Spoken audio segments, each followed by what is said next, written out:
Assalamualaikum warahmatullahi wabarakatuh.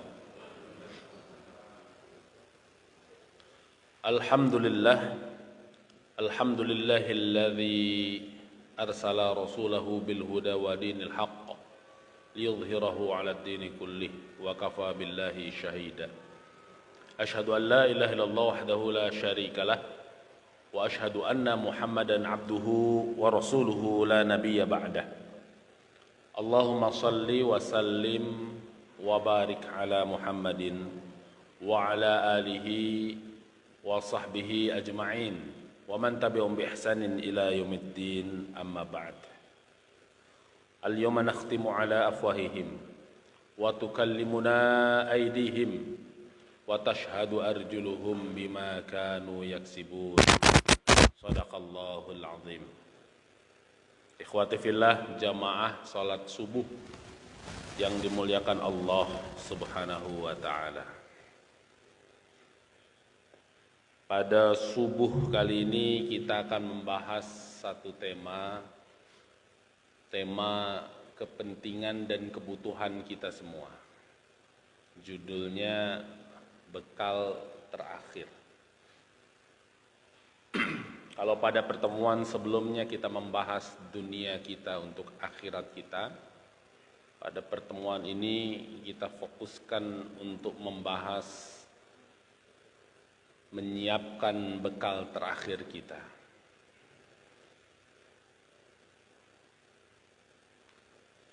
Saya ingin mengawali pagi hari ini dengan kisah dari Buya Hamka. Buya setiap melakukan perjalanan, Pak, itu jadi buku. Ke Delhi jadi buku. 4 bulan di negeri Paman Sam atau di Amerika Serikat, Buya pernah singgah di sana, berdakwah di sana, itu jadi buku. Nah, pada satu pagi ada jamaah itu yang hadir, datang ke rumah Buya. Kemudian bercerita dengan hebohnya. Apa yang diceritakan? Buya, ini yang kita kisahkan adalah kisah dari Buya Hamka.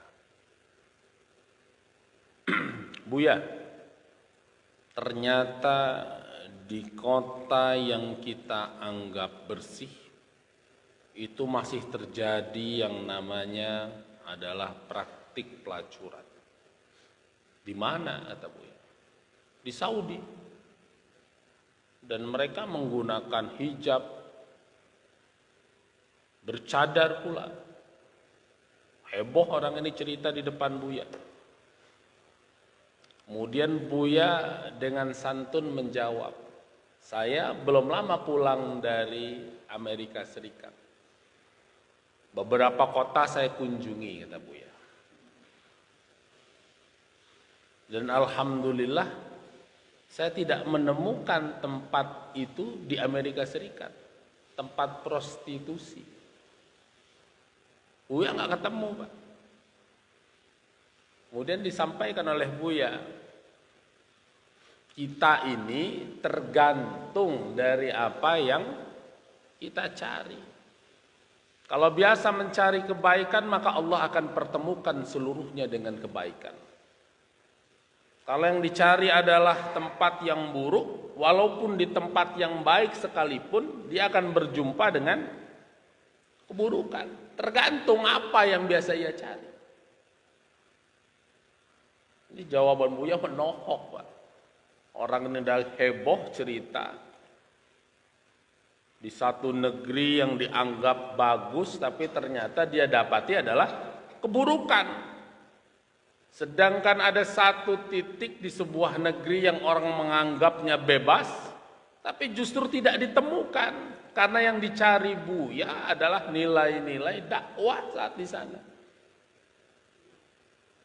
Seandainya Buya mencari di Amerika saat itu tempat prostitusi, ketemu. Tapi karena tidak dicari itu tidak berjumpa. Walaupun nanti kalau kita membaca tafsir Al-Azhar, bagaimana Buya menceritakan pernah ditawari ya, wanita ketika dia berada di hotel. Belum kering, kata Buya. Air wudhu itu belum kering, tiba-tiba pintu kamar hotelnya diketuk, ya, ditawarkan. Itu bagian yang lain cerita Buya. Tapi jawaban dari Buya pada pagi hari itu kepada jamaah itu menohok langsung. Kita ini tergantung apa yang cari. Pertanyaan besar bagi kita pada pagi hari ini, untuk membahas bekal terakhir ini, apa yang dicari dalam kehidupan dunia ini buat kita? Mendapatikah kita hal-hal yang buruk atau hal-hal yang baik? Manusia tergantung apa yang biasa ia cari. Manusia tergantung apa yang sedang ia cari. Kalau yang ia cari adalah ibadah, maka semua aktivitas kehidupannya memang akan menjadi ibadah di sisi Allah Subhanahu wa taala. Minumnya ibadah.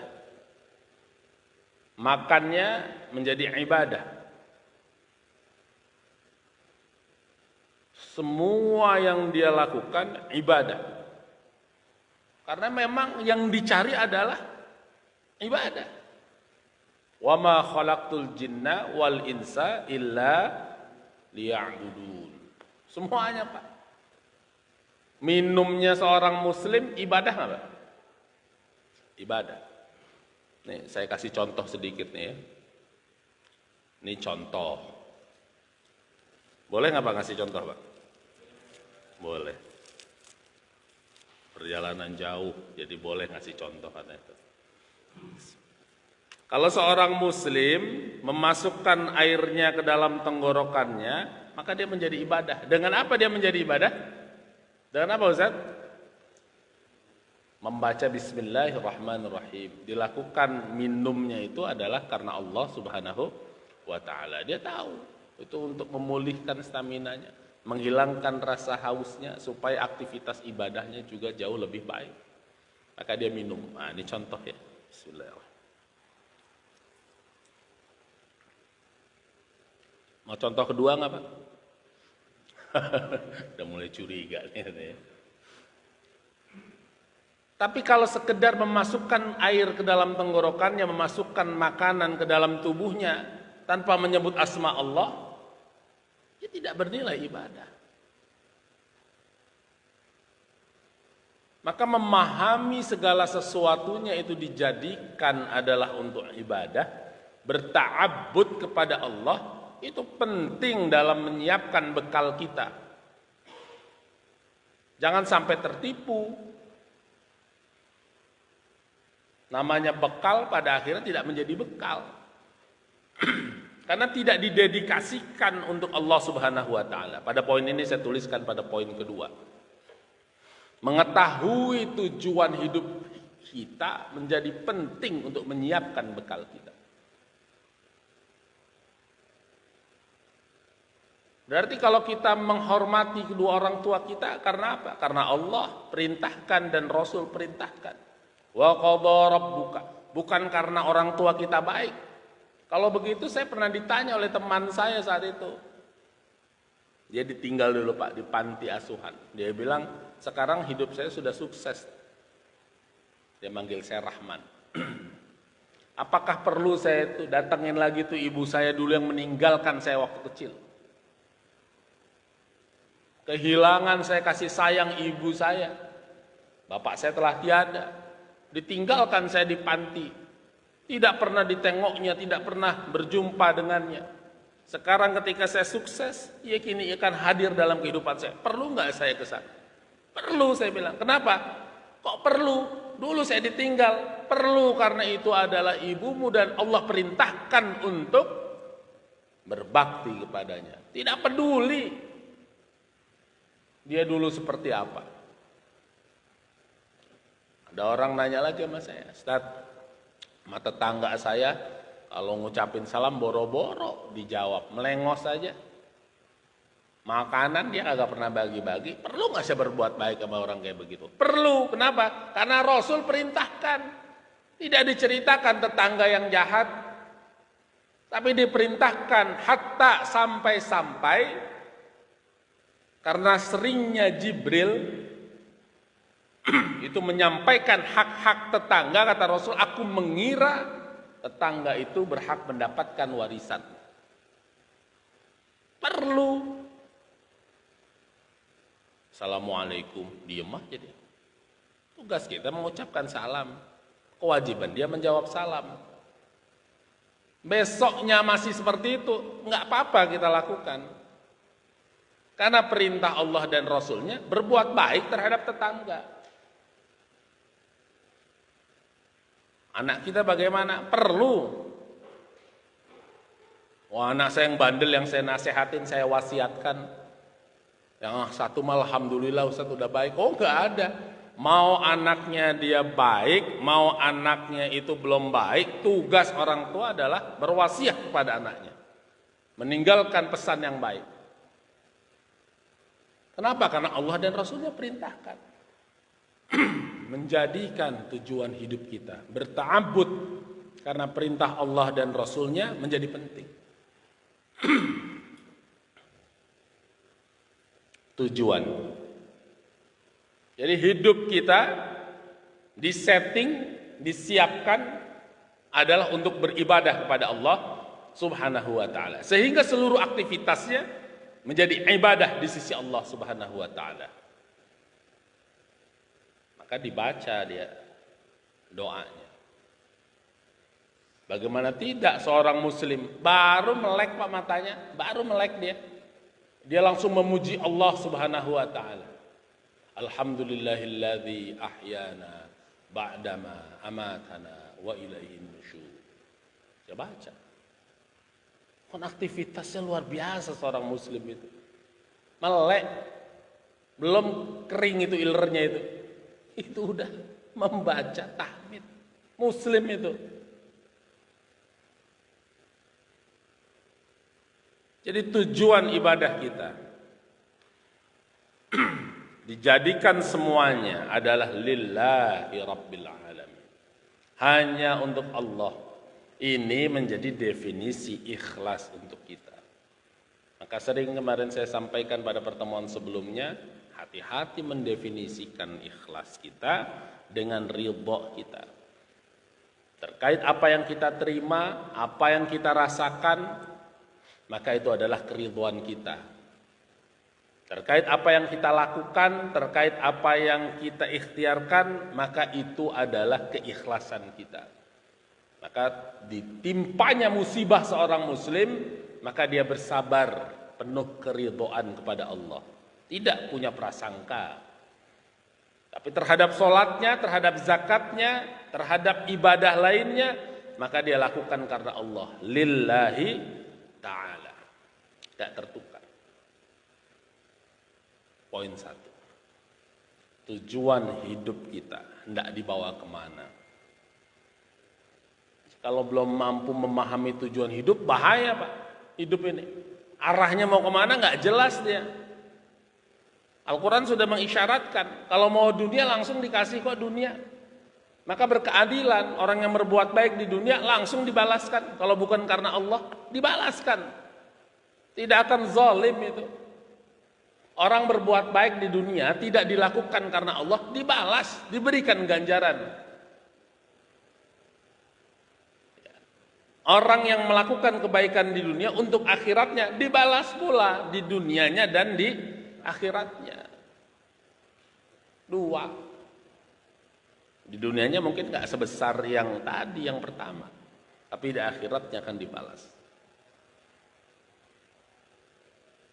Maka pada poin 1 yang kami tuliskan, kalau sudah paham menjalani tujuan hidupnya, maka harus tahu, yakin jalan hidup mana yang kemudian dia ambil. Udah tahu tujuannya dari daerah sini nih Seskual sampai Blok M, dia harus tahu jalan mana yang harus diambil. Tujuannya udah tahu sampai Blok M, maka dia harus tahu mana jalan yang diambil. Maka dia mengambil adalah Islam sebagai jalan hidupnya. Nafasnya, ruhnya adalah sebagai seorang muslim. Ini kisah Buya lagi nih. Buya menuliskan tuh, ketika Nyoto itu divonis hukuman mati, apa yang dilakukan Nyoto? Bersyair dia, tersenyum dia.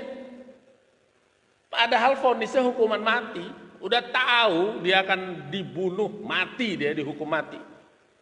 Tapi dia malah nyengir, bersyair. Kenapa? Karena dia yakin ideologi yang kemudian ia fahami adalah kebenaran. Kalau yang salah dalam komunis saja kemudian dia punya keyakinan, maka bagaimana seorang muslim bisa tidak yakin dengan keimanannya? Bagaimana seorang muslim yang akidahnya itu sebenarnya adalah benar bisa tidak masuk ke dalam hatinya? Buya bertanya, Buya, bagaimana yang Islam itu? Masih ada orang Islam yang nggak yakin bahwasannya dengan Islamnya, dengan membaca syahadatnya asyhadu an la ilaha illallah wa asyhadu anna muhammadar rasulullah, sedikitnya dalam sehari dia membaca berapa kali, Ustaz? Sedikitnya dalam sehari berapa kali? Dalam tasyahud salatnya berapa berarti, Ustaz? 5. Salatnya 17 rakaat. Dalam satu rakaat semuanya 2 kecuali salat subuh. Berarti ada 9. Karena dia baca asyhadu an la ilaha illallah gitu ya. Ada 9. Salat subuh jangan 2 kali. Ya, salat subuh 1 kali. Sekurang-kurangnya seorang muslim 9 kali dia bertasyahud. Enggak yakin bahwasanya itu akan mencapai ridho Allah Subhanahu wa taala. Ya mau apa yang diharapkan? Lah wong yang ateis, yang PKI tadi itu bisa yakin itu dia. Masih tersenyum vonis matinya itu. Seorang muslim masih khawatir dengan kematiannya karena ketidakyakinannya terhadap Islam. Wah, bahaya. Maka dalam konsep tauhid, innad dina indallahil Islam. Tidak ada agama lain, tidak ada pilihan lain bagi kita kecuali adalah sebagai seorang muslim. Wala tamutunna illa wa antum muslimun. Tidak mendapati kematian kita kecuali sebagai seorang muslim. Makanya harus pede 100% ketika seorang muslim itu sikapnya ketika berdoa kepada Allah 100%. Nggak ada nih dalam Al-Quran, Ustaz, membaca doa kepada Allah, meminta kepada yang maha kaya itu dengan permintaan semoga, nggak ada rumusnya.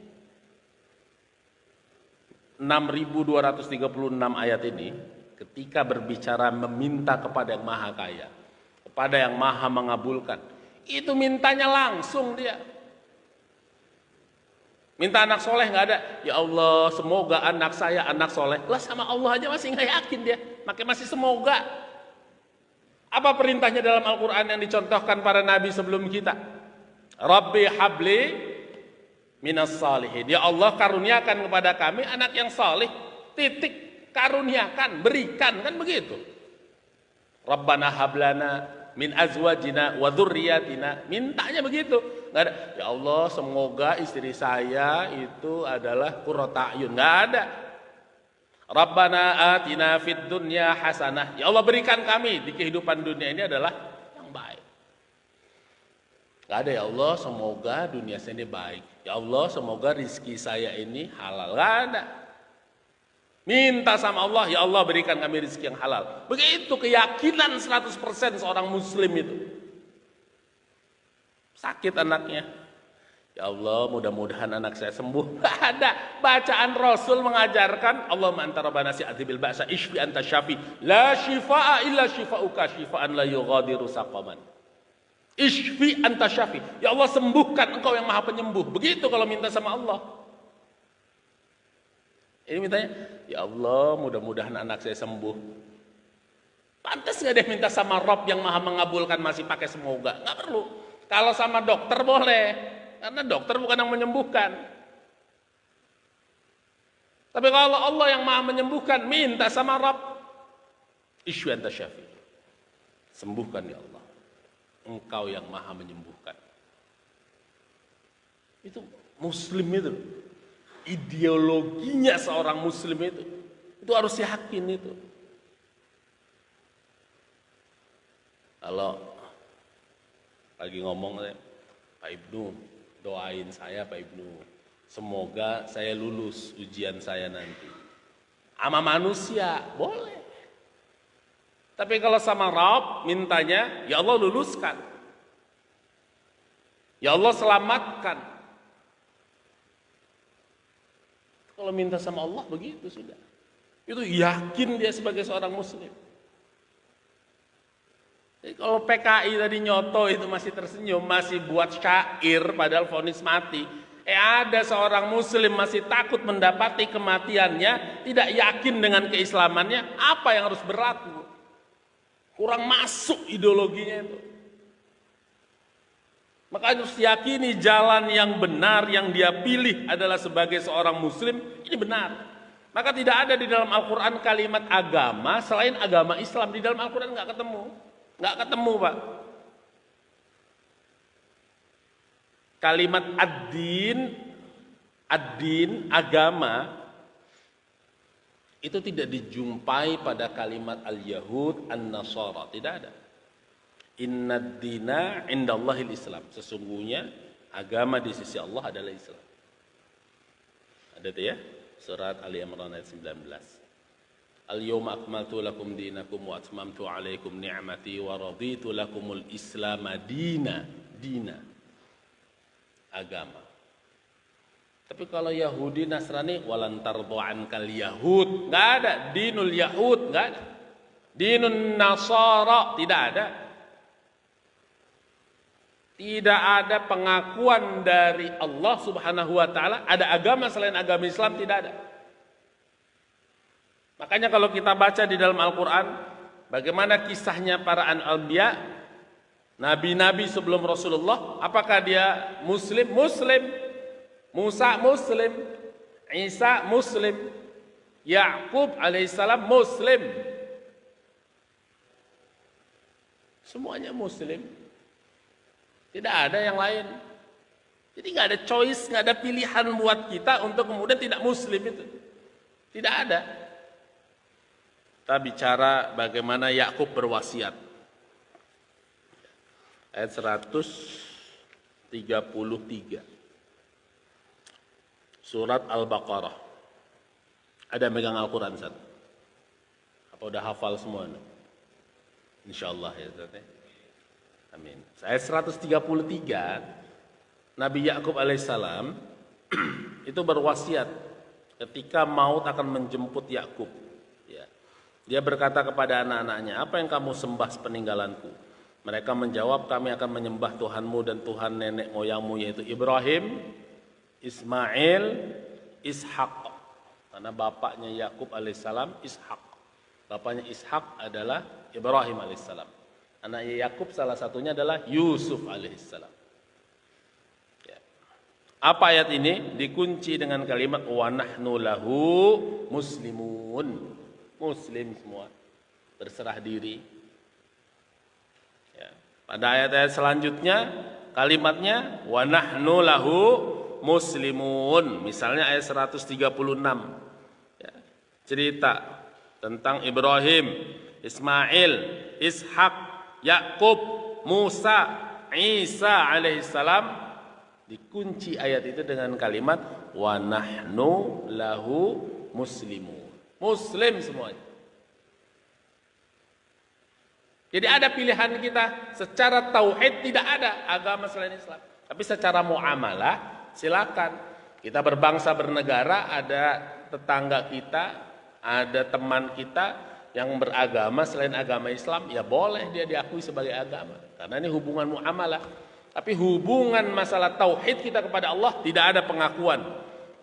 Maka tidak ada tulisan pada akhirnya agama itu semuanya benar, tidak ada. Sumanto Al-Qurtubi mengatakan nanti di sorga, orang Jil dulu tuh ya, dia buat buku tulisannya, bukunya judulnya The Black Hole.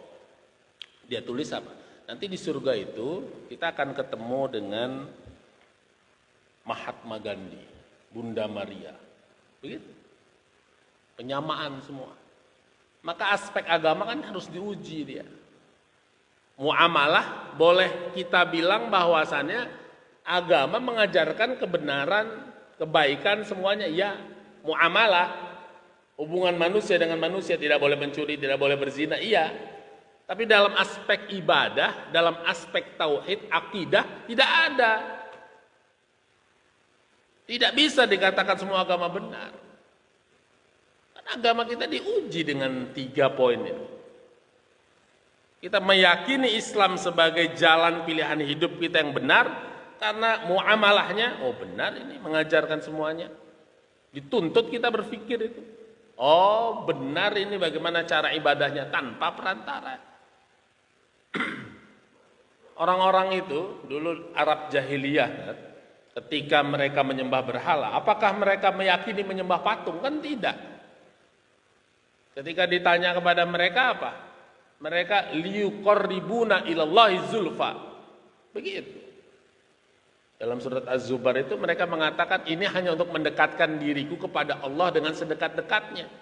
Ini dulu orang baik loh, patung ini tuh dulu nih cerminan orang soleh loh.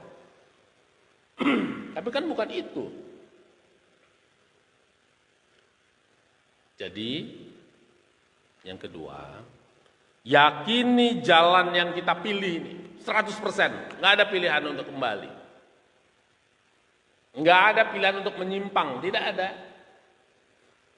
Maka makna wala tamutunna illa wa antum muslimun itu masuk dalam relung kita. Kalau Allah sudah perintahkan jangan sampai nanti ada hambaku yang menemui mautnya kecuali sebagai seorang muslim. Berat karena konsekuensinya, yang mati sekali itu. Nggak ada jalan balik soalnya nanti. Hanya satu pilihan kita, muslim. Udah selesai. Maka yakin dengan kemusliman kita. Yakin dengan keislaman kita. Itu udah nggak boleh ada. Nggak ada barter apapun tuh dalam kehidupan kita. Ideologinya masuk dia.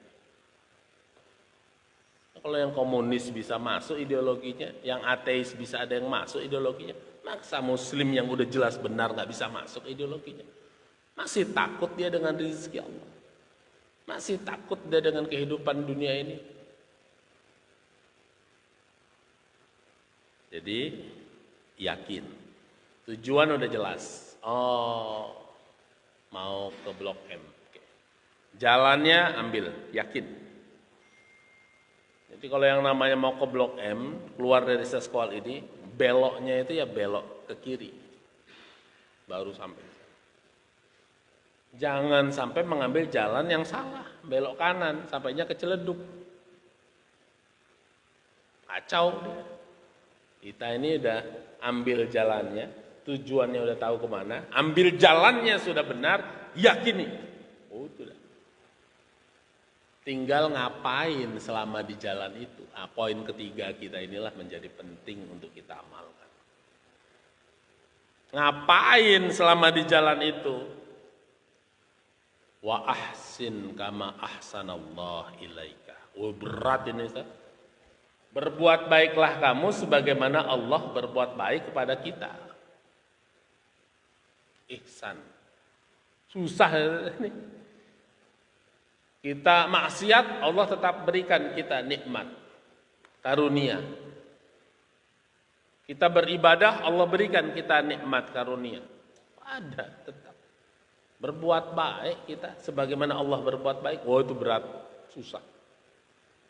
Orang menghina Allah, tetap Allah kasih itu, yang namanya rizki. Ada orang menghina Allah. Ada orang menghina Allah melalui penghinaan terhadap para nabinya. Ada orang menghina Allah melalui menghina para ulamanya. Allah kasih tetap rezeki. Bisa nggak kita kayak begitu? Waduh. Melakukan amal saleh yang terbaik.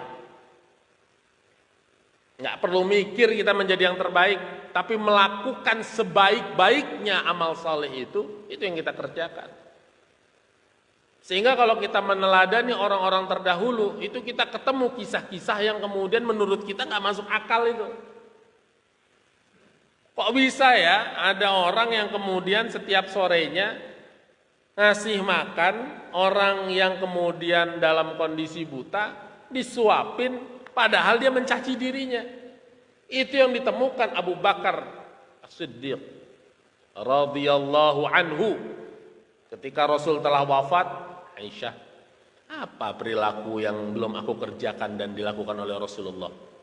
Setiap sore dia ke sudut pasar, kasih makan tuh orang Yahudi.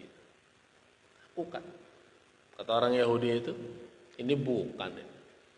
Engkau bukan orang yang biasa memberikan aku makan. Loh, tahu dari mana? Karena yang biasa memberikan aku makan itu dihaluskan terlebih dahulu. tidak menyuapi aku sebelum aku menghabiskannya terlebih dahulu. Padahal orang ini orang yang mencaci maki Muhammad sallallahu alaihi wasallam. Nangis Abu Bakar itu. Orang ini mencaci setiap harinya, tapi Rasul menyuapinya dengan penuh kasih. Cerita-cerita itu sampai kepada kita ada di atas muka bumi karena yang dilakukan adalah melakukan sebaik-baiknya amal. Targetnya sebaik-baiknya. Tiap hari diludahin, tapi dia yang pertama jenguk ketika orang itu sakit. Itu kan kalau kita fikir keadaan kehidupan manusia di atas muka bumi seperti itu, Masya Allah. Akhlaknya bagaimana? Maka ketika Imam Ali radhiyallahu anhu ditanya oleh generasi tabi'in, ceritakan kepada kami Ali tentang akhlaknya Rasulullah sallallahu alaihi wasallam. Kita bisa baca tuh di kitab-kitab Syama'il Muhammadiyah misalnya itu ya, bagaimana kepribadian Rasulullah sallallahu alaihi wasallam. Apa yang dikatakan Imam Ali? Ceritakan kepadaku bagaimana dunia itu. Kemudian diceritakan dunia tabi'in itu. Gimana kami ceritakan dunia? Luas sekali, besar sekali dunia ini. Lalu kemudian apa yang dikatakan Imam Ali? Kalau engkau tidak mampu menceritakan dunia, padahal dunia hanyalah diceritakan la'ibun walahwun, cuman tempat main bersenda gurau. Sedangkan Rasulullah sallallahu alaihi wasallam diceritakan di dalam Al-Qur'an, wa innaka la'ala khuluqin azim. Adalah Rasul akhlaknya itu agung. Bagaimana saya harus menceritakan dunia yang hanya bagaikan sayap semut saja nggak bisa diceritakan, sayap nyamuk saja nggak bisa kamu ceritakan. Bagaimana saya menceritakan yang Al-Quran menyebutkan akhlak Rasulullah Sallallahu Alaihi Wasallam adalah wa innaka la'ala khuluqin azim, mulia, agung. Gimana saya mau ceritain? Kamu ceritain dunia yang cuman sesayap nyamuk aja nggak bisa ceritain. Bagaimana Rasulullah akhlak agung? Ada manusia begitu. Ada manusia generasi tabiin, generasi sahabat yang begitu luar biasa. Jangan cabut ini panah sebelum aku mengerjakan sholat terlebih dahulu. Aduh, kita nih kalau bacanya imam kayak tadi kan, Masya Allah, suratnya panjang aja masih enak kita. Yang dibaca panjang aja enak kita. Kadang kita ini tergoda, waduh bacaannya, suaranya fales nih, pakai suaranya fales, panjang pula, berdiri kita udah bisa gelisah. Kapan selesai? Kanan, kiri, gitu ya. Ini cabutnya ntar kalau lagi sholat. Umar itu ditikam saat subuh itu.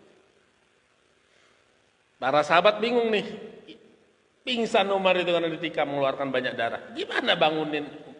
Umar tidak pernah, dia tidak bangun kalau dibisikkan di telinganya. Dia mendengar adalah seruan untuk sholat. Hayya 'alas sholat. Bangun itu Umar itu. Pingsan Pak, ketika ada seruan sholat, bangun Umar itu. Pingsan. Kalau kita kan seruan sholat, badan sehat, iya bisa. Nggak sehat belum tentu kita. Yang sehat aja kadang narik selimut. Sehat aja kadang narik selimut. Ntar dulu, Umar bangun. Kok ada manusia kayak begitu? Dia melakukan sebaik-baiknya amal. Sebaik-baiknya dia lakukan itu. Jadi benarkah kita sudah memberikan harta yang kita miliki yang sebaik-baiknya sebagaimana Allah perintahkan di dalam Al-Quran? Laisal birra. Baca surat Al-Baqarah 177. Antuallu wujuhakum qibalal masyriq wal maghrib. Walakinal birra man amana billahi wal yawmil akhir. Dia baca.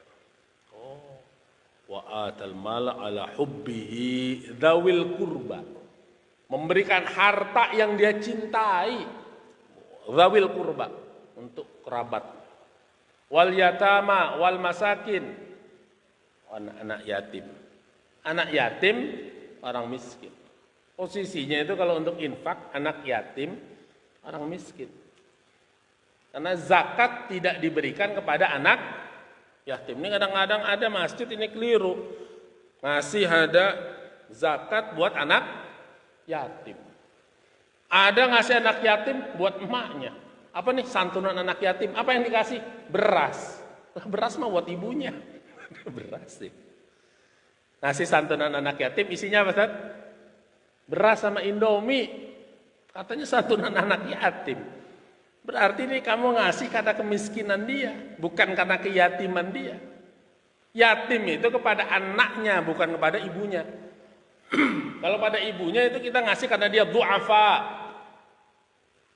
Dia kategori miskin, kasih kepada ibunya. Tapi kalau pada anak yatim, ya berbeda dong. Maka dulu saya buat ada satu sama teman itu, gerakan satu mobil, satu yatim. Jadi sebelum hari waktu bulan sebelum Idul Fitri, satu mobil, satu keluarga, satu yatim, bawa. Ajak dia ke mall. Main dia yang dia senangi. Kasih uang dia, kamu belanja, silakan pilih baju nominalnya di bawah 500.000 pokoknya. Kamu pilih ya, sesuka dia pilih. Wah senang dia main sama teman-temannya tuh Pak, loncat-loncat ini. Anak yatim karena kita sedang memberi itu. Dia pilih baju yang paling dia sukai, nggak perlu kita seragamkan, yang dia sukai. Senang dia memberikan kepada yatim. Ini kadang-kadang ada santunan. Belum lama kemarin saya duduk gitu ya. Pas isi kemarin bulan Muharram gitu ya. Biasanya banyak kadang-kadang di masyarakat kita pada ngasih tuh. Kemudian saya duduk sebelum saya naik isi ceramah ada santunan kepada anak yatim gitu ya. Kemudian saya lihat tuh di dalam itu tuh ada sembako. Anak-anak itu kecil-kecil kasih amplop sama sembako. Wah ini mesti ini karena pola pikirnya ini karena orang ini dianggap miskin. Padahal yatim nggak peduli dia kaya dia miskin. Baginya adalah memperhatikan anak-anak yatim. Bagi seorang muslim memperhatikan karena kasih sayangnya lebih dibutuhkan juga. Makanya tidak ada definisi yatim kalau anak itu sudah menginjak kuliah, nggak ada. Akhirnya ada orang bilang, saya juga yatim, umurnya udah 46 tahun. Nggak ada. Yatim definisinya kan sampai dia mampu mengelola keuangannya sendiri. Berarti hitungan kita, usia balik kita nih, hitungan kita di Indonesia, umur orang 18 tahun ya sudah dia. Tidak ada santunan yatim yang dikasih anak kuliah, itu bukan anak yatim. Anak kuliah udah bisa mencari nafkah. Anak SD nggak ada bapaknya, nggak ada ibunya, nggak ada bapak, itu yatim. Jadi kadang masih ada nih saat ya masih ada kadang mohon maaf ngasihnya sembako. Ya, kalau ngasih kepada fuqara wal masakin boleh sembako tadi. Nah, jadi kembali kepada poin ketiga kita. Kenapa saya tuliskan surat Al-Kahfi ayat 103-104? Karena banyak manusia mengira bahwasanya mereka melakukan pekerjaan yang baik padahal di sisi Allah adalah sia-sia. Nggak tahu tujuan hidupnya. Nggak tahu apa jalan yang dia yakininya. Sehingga disebutkan oleh Rabb, katakan Muhammad, "Qul hal nunabbi'ukum bil akhsarina a'mala. Alladzina dhalla sa'yuhum fil hayatid dunya wa hum yahsabuna annahum yuhsinuna sun'a." Katakan Muhammad, kamu mau enggak aku beritahu orang yang paling merugi perbuatannya? Siapa yang paling merugi perbuatannya? Orang yang mengira melakukan perbuatan baik padahal di sisi Allah adalah sia-sia belaka. Ini kurang lebih 30 menit sebagaimana tadi disampaikan oleh moderator kita. 3 poin ini menjadi semangat kita untuk berbuat sebaik-baiknya sehingga menjadi bekal kita menghadap Allah Subhanahu wa taala. Akan menjadi menarik, menjadi memperkaya kajian kita pada subuh hari ini. Jika ada tanggapan dari jamaah sekalian, baik Bapak dan Ibu sekalian. Kepada Bapak dan Ibu kami persilahkan.